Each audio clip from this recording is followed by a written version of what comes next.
My mother, Loretta Young, did Call of the Wild. Well, the first time I knew who my father was, I was 23 and I was 2 weeks away from being married. And I said to my fiancé, I can't marry you. I don't know who I am. And he smiled and he said, well, I know everything there is to know about you. He said, you are Clark Gable's daughter. They were the ones who shattered what seemed untouchable friendship, marriage, and loyalty. Some stars whispered and touched their co-star's wife right on set the moment his back was turned. Others took advantage while a husband was busy entertaining guests to slip away with his wife into a private room. There were even those who dragged their friend's wife into a yacht cabin and locked the door behind them while the husband stood just a few meters away, completely unaware. These affairs were not moments of reckless impulse, but carefully arranged, hidden behind cash, payment, studio power, and the silence bought from the press. So, which golden era stars slept with their co-stars' wives? How did they conceal it? And in the end, did they have to pay the price for what they had done? We're about to find out. Clark Gable, the secret love child hidden for nearly 70 years. Hollywood in 1935 glittered like pure gold. The king of Hollywood, Clark Gable was already the #1 star, trailed everywhere by reporters and adoring female fans. On paper, he was the model husband of Maria Franklin Gable, but behind the scenes, a shocking secret was taking shape, one that Hollywood would try to bury for nearly a century. That winter, Gable flew to Alaska to film Call of the Wild with Loretta Young,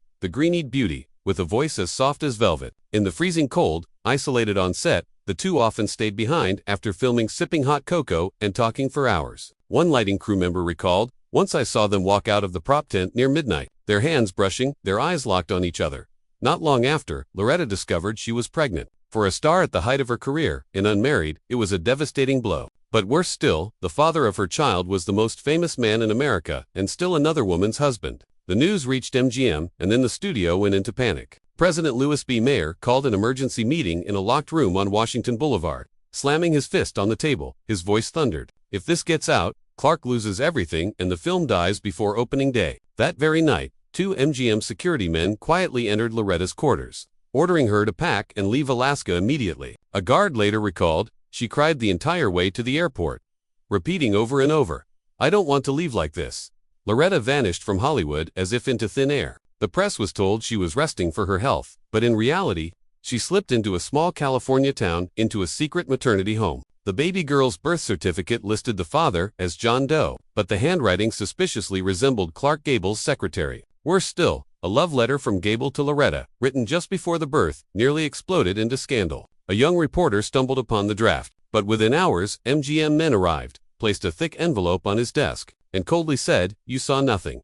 The reporter later recalled, I still remember the smell of burning paper as they set it aflame, but the words in that letter never left my memory. Months later, Loretta returned to Hollywood in a pristine white dress and gentle smile. She announced she had been away doing charity work and had adopted a baby girl. No one dared ask further, and the perfect cover story concealed the truth. It was her own daughter, fathered by Clark Gable. The secret remained locked away for nearly 70 years. Only after Loretta's death did her daughter discover an old wooden box containing love letters and a photo of Gable cradling her as a child. In an interview with ABC News, she confessed through tears, I looked at that photo and knew instantly, blood cannot be hidden. He and I, we share the same face. Hollywood erupted. It was dubbed the greatest cover-up in film history, where a studio wielded enough power to control the press, the police, and even a person's fate. But that was an era when kings were shielded at all costs. For Steve McQueen, however, things were different. Just one night was enough to make his scandal headline news. Steve McQueen, entangled in an affair with a colleague's wife.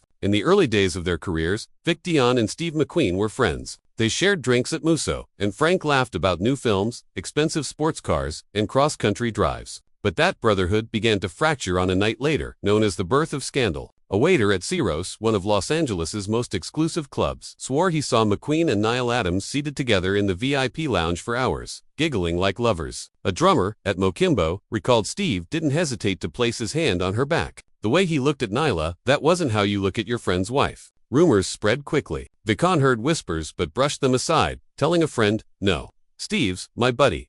Brothers don't do that to each other. But everything collapsed one evening in Beverly Hills. At a party filled with studio moguls, McQueen and Neil left together under the curious eyes of guests. Vic sat alone, glass trembling in his hand. Near midnight, he called McQueen. His voice was heavy, each word restrained. I hope what I've heard is just lies, because if not, Steve, you won't want to see me at your door. On the other end, McQueen replied slowly, almost defiantly, Vic, man to man, you know how it is. Weeks later, Nyla filed for divorce. Paparazzi snapped photos of her and McQueen holding hands on Malibu Beach. The Hollywood Reporter splashed the headline. Couldn't they wait? A young photographer admitted he once captured McQueen and Niall embracing backstage, but by morning, McQueen's men had arrived with a thick envelope and took the reel away. Their wedding came quickly. The public speculated about the true beginning of their love, but no one could deny McQueen's dangerous allure. The man who lived on the edge racing cars, illegally brawling in bars, and loving women recklessly. But marriage soon became a battlefield. In her memoir, Niall wrote that McQueen forced her to abandon her career while he continued late-night escapades with whiskey engines and other women. A waiter at Ciro's remembered one night Niall came looking for him, only to find Steve sitting between two young beauties. She stood at the door staring for a few seconds, then left without a word. Years later, McQueen remained McQueen, rebellious, magnetic, never at peace. Repeated betrayals, jealousy, and suffocating control eventually destroyed their marriage. In 1972, after more than a decade together, Niall filed for divorce. In her memoir, she wrote a chilling line. Steve once broke another man's marriage to have me, and then he broke our marriage to lose me.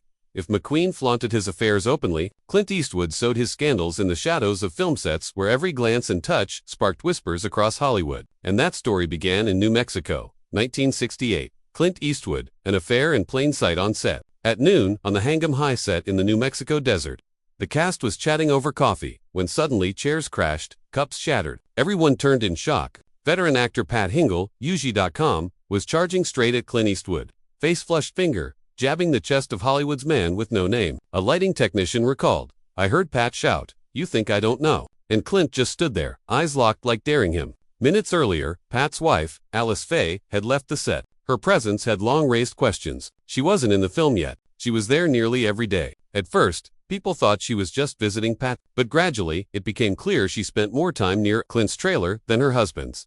A costume assistant remembered between takes, Alice would walk straight to Clint, hand him water, and they'd talk for ages. "Once I saw her laughing so hard, she bent over at something," Clint said. Another time, the entire crew saw Clint and Alice drive off in his green Jeep. They disappeared for 2 hours, returning with the excuse of scouting locations. But that day, no location scouting had been scheduled. The fire spread when a freelance photographer captured Clint and Alice dining at a Mexican restaurant 20 kilometers away. 2 days later, his film vanished, traded for a thick envelope from Clint's men. Still, a blurry photo leaked, and in Santa Fe bars, whispers grew. If that picture had been clear, there'd be no denying it. The breaking point came that afternoon. Pat was rehearsing lines when he heard Alice was in Clint's trailer again. He stormed out, and the confrontation exploded. Director Ted Post and 2 assistants had to hold both men back to prevent a brawl in the desert. Afterward, Pat changed completely. No greetings for Clint, no shared meals, and he demanded the director schedule scene so they'd never appear together. The tabloids pounced. Confidential magazine ran a sly headline. The Hangum High set wasn't the only thing heating up. The article never named Alice, but Hollywood knew exactly who it meant. When filming wrapped, Clint stayed silent. Months later, Pat and Alice separated. Rumors spread that Pat considered suing Clint under alienation of affection laws, but withdrew, fearing press exposure. A friend of Pat revealed he said he'd never step into a room with Clint again, and he kept that vow for the rest of his life. Dean Martin, stealing a friend's wife in a shocking scandal. Next on the list, Dean Martin, Las Vegas, 1962. On stage, at the Sands Hotel, Dean Martin crooned, "Everybody loves somebody, glass of whiskey in hand, bath."